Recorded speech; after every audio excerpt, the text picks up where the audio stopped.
আসসালামাইকুম। আশা করি সকলে ভালো আছেন। এই তো চলে আসলাম, সেমাই রান্না করতেছি। তো সেমাই শুধু দুধ দিয়ে রান্না করলে বেশি মজা হয়, খেতে ভালো লাগে। তো ঈদের দিন আমি রান্না করলাম এইটা।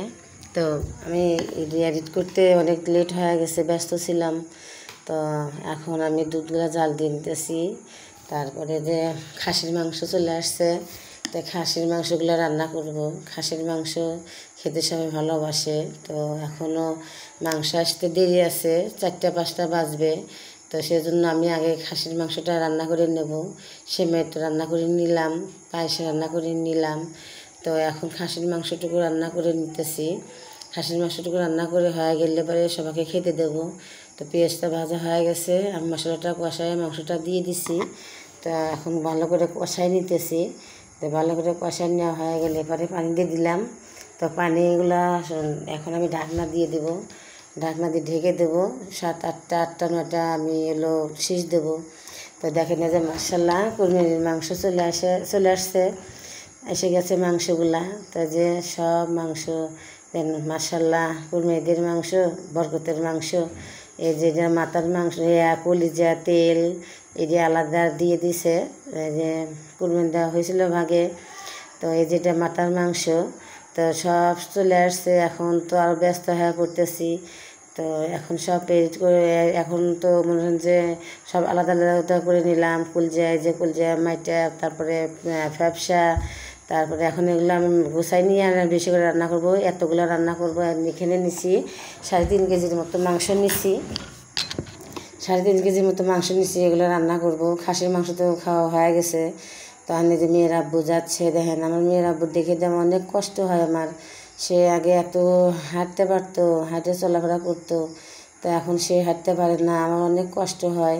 যে আল্লাহ তাআলার কাছে বলি যে আল্লাহ তাআলা তুমি তো সবই পারো, তোমার হুকুম ছাড়া একটা গাছের পাতাও লড়ে না। তো তুমি আমার সময়কে ভালো করে দিও। এই যে দেখেন যে আমাদের সমাজের মাংস গাওলা ভাগ, আমরা বলি যে এখানে গাওলা ভাগ করতেছে। 3.5 কেজি তো মাংস হয়েছে সবারই। তো আমাদের 3 ভাগ এসে গেছে, গাওলা ভাগ 3 ভাগ এসে গেছে, 9 কেজি আসছে। যে দেখেন কি সুন্দর করে আপনাদের এলাকাও কীভাবে মাংস ভাগ করে, গরিব মানুষদের দেয়, যারা ভাগ কুরবানি দেয় তাদেরও দেয়। তো যারা কুরবানি দিতে পারে না তাদেরও দেয়। তো মনে করেন যে আমরা তো 3 ভাগ পাইলাম, 9 কেজি। এই যে দেখেন এই যে মাশাআল্লাহ চলে আসলো, মাংস নিয়ে আসলাম এখন। তো এখন সবগুলো সাইজ করে নিতেছি। এখন তো এতগুলো মাংস রান্না সম্ভব না, অনেক মাংস খাওয়া হচ্ছে। এই যে আমি কলজাগুলা, তারপর তিল্লিগুলা আর ফ্যাপসাগুলো আমি গরম পানি করে সুন্দর করে ধুয়ে নিচ্ছি। এই যে দেখছেন, এইভাবে ধুয়ে নিলে পরে মনে করেন যে এর ভিতরে যাতে ময়লা টলা থাকে, রক্ত থাকে, সব বেড়ে যায়। এতগুলো আমি রান্না করবো। আবার রাতের বেলা চলে আসলাম। দুপুরবেলা রান্না করছিলাম খাসির মাংস, গরুর মাংস। এখন আবার রাতের বেলা রান্না করতে, দেখেন দেখছেন যে রাত হয়ে গেছে। এই যে রাতের বেলায় আমি তো ঈদে চুলা বসাইছিলাম, এখন রান্না করে চড়াইছি চুলাতে।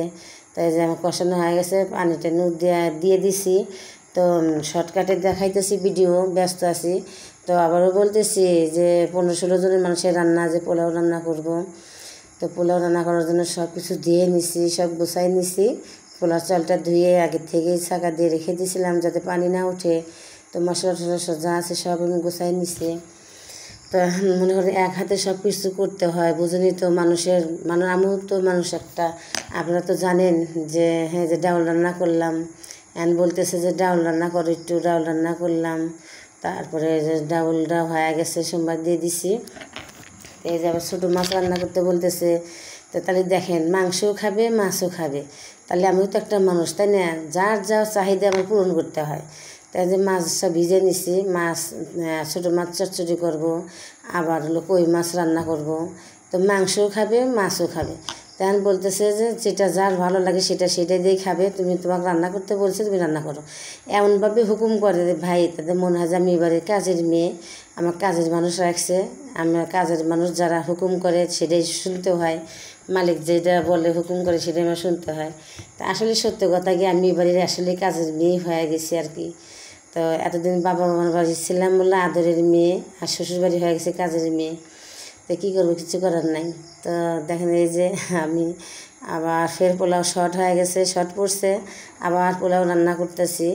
তো কী করবো, কিচ্ছু করার নাই, বুঝছেন। পোলাও শর্ট পড়ে গেছে, শর্ট হয়েছে।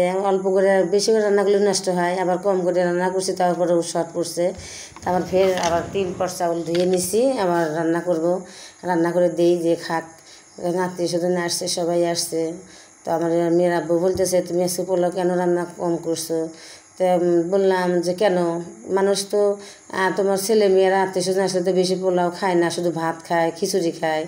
ঈদের দিন তো খিচুড়ি রান্না করছিলাম। তো তারপরে মনে করেন যে খালি পোলাও পোলাও করে, পোলাও কেউ খায় না। তো পরে কী করব, পোলাওটা আবার রান্না করে দিয়েছিলাম, শেষ হয়ে গেছে, শর্ট পড়ছে। দেখেন কত সুন্দর ঝরঝরা হয়েছে পোলাওটা। আপনারা কিন্তু গোসলের মগ কিনবেন, কিনে সুন্দর করে রেখে দিবেন। 1 কেজি পানির ভিতরে 2 কেজি হলো চাউলের ভিতরে 2 কেজি পানি দিবেন। 2 কেজি চাউলের ভিতরে 2 কেজি পানি দিবেন, ঠিক সুন্দরভাবে পোলাওটা হয়ে যাবে। আমি ঢেকে দিলাম। এখন আপনারা এইভাবে রান্না করবেন, বিরিয়ানি হোক, পোলাও হোক, সব কিছু। তো দেখেন এই যে আমি আবার ছোটো মাছ রান্না করার জন্য এই যে আলু, ঢেঁড়স কেটে নেওয়া হয়েছে, পেঁয়াজ মরিচ সব। এই দেখেন এই যে বললাম না যে যার যা চাহিদা সেটা পূরণ করতে হবে আমার। কেউ মাছ খাবে, কেউ মাংস খাবে, কেউ কই মাছ খাবে, কেউ ভাজা খাবে, এইভাবে। আমি এইভাবে মশলাটা আমি অল্প একটু দিয়ে নিলাম, আমি মশলা দেই না। তারপরেও আমি ছোটো মাছের মধ্যে মশলা কম খাই, আমি তারপরে একটু দিয়ে দিলাম, যেহেতু আত্মীয় স্বজন আসছে, ওনারা কী মনে করবে যে মশলা ছাড়াই তরকারি রান্না করলো। তাই আমি ছোটো মাছ কিন্তু মশলা ছাড়াই রান্না করলে বেশি স্বাদ হয়। এই যে দেখেন আমি মাখাই নিয়েছি, পানিও দিয়ে দিয়েছি, কত সুন্দর কালারটা হয়েছে না তরকারির কালারটা। ছোটো মাছ খেতে আমি অনেক পছন্দ করি। তো এখান দিয়ে আমি একটু দিয়ে দিলাম হলো, আপনারা কি চেনেন, আর হলো ইয়ার রাঁধুনির পাতা, বুঝছেন। তরকারির ভিতরে কিন্তু রাঁধুনি পাতা দিলে অনেক খেতে মজা হয়। আর একটা কথা বলি আপনাদের, যে রাঁধুনি দিয়ে আপনারা যদি শুটকি মাছ রান্না করে খান, ওটি হলো আসল মশলা শুটকি মাছের। তো আমি শুটকি মাছের ভিতরে রাঁধুনি বেটে দিই, অর্থাৎ হচ্ছে হলো আবার যদি থাকে রাঁধুনি পাতা শুকাইয়া রোদ্রে শুকাই মশমশা কইরা গুঁড়া কইরে, যেমন যে এখন তরকারির ভিতরে দিয়ে দিলাম, এইভাবে আমি কৌটো ভরে ভরে রেখে দিই। তো আমি এইভাবেই রান্না করি, মাশাআল্লাহ। দেখেন তরকারিটা কত সুন্দর দেখা যাচ্ছে। তো আপনাদের দাওয়াত রইল, অবশ্যই কিন্তু আমার বাড়িতে আসবেন, আমাকে অবহেলা করবেন না। আমাকে ছোটো আপু হোক, বড় আপু হোক, ভাবি হোক, দেখেন চটচটি হয়ে গেছে। তো আমার বাড়িতে চলে আসবেন, আমি যদি আসতেছেন আমি ঠিকানা দিয়ে দেবো, চলে আসবেন। প্রত্যেকটা মাছের মধ্যে ডিম, বুঝছেন। এই যে দেখেন এমন একটা পুঁটি মাছের মধ্যে, মলা মাছের মধ্যে ডিম ছাড়া নাই। ডিমওয়ালা মাছের তরকারি খেতে যে কত মজা, যারা খায় তারাই বোঝে যে ডিমওয়ালা মাছ খেতে কত মজা লাগে। তো মাশাআল্লাহ আমি রান্না করে নিলাম ছোটো মাছটা। তো আপনাদের কাছে কেমন লাগলো আমার রান্নাবাড়িটা অবশ্যই কিন্তু কমেন্টে জানাবেন। তো আপনাদের মতো রান্না করতে পারি না, ঠিক আছে, তারপরেও আমি যেভাবে পারি আল্লাহ তাআলার কাছে শুকরিয়া আদায় করি, আমি এইভাবে রান্না করি। তো চেষ্টা করি আপনাদের মতো রান্না করতে। তো